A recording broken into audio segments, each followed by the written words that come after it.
రాత్రైనా కూడా పల్లవి ఇంటికి రాదు. ఇటు బామ్మ, ప్రసాదరావు వీళ్ళంతా కంగారు పడుతూ ఉంటారు. ఇక చరణ్ కూడా టెన్షన్ పడుతూ ఉంటాడు.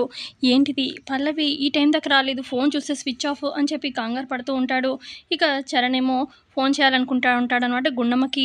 మరోపక్క సుమలతకి, ఇటు అక్షిత, భువన వాళ్ళిద్దరూ చేసిన పని చెప్తారనమాట. మంచి పని చేశారు, ఆ పల్లవిని ఎలాగైనా మనం వదిలించుకోవాలి అని చెప్పి ముగ్గురు తెలిసినా కూడా ఇక తెలియనట్టే ఉంటారనమాట. మరోపక్క ఇక చరణ్ ఏమో గుండమ్మకి కాల్ చేస్తాడు. పల్లవి ఇంకా రాలేదండి, అక్కడికి ఏమైనా వచ్చిందా అని చెప్పి కాల్ చేస్తాడు. ఇక్కడికి రాలేదే అని చెప్పి గుండమ్మ కంగారు పడుతూ ఉంటే ఇక గుండమ్మ ఒకసారి ఇద్దరం వెళ్ళి కాలేజ్లో చెక్ చేద్దాము అని చెప్పి కాలేజ్కి తీసుకొస్తుంది గుండమ్మ. ఇటు చరణ్, గుండమ్మ ఇద్దరు కాలేజ్కి వచ్చి ఇక క్లాస్ రూమ్స్లో అక్కడ ఇక్కడ అంతా వెతుకుతూ ఉంటారనమాట.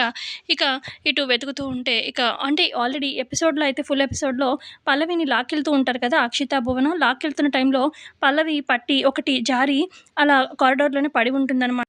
అయితే ఇటు పట్టి జారి పడిపోయిందని ఇటు అక్షిత కానీ, భువన కానీ అబ్జర్వ్ చేయరు.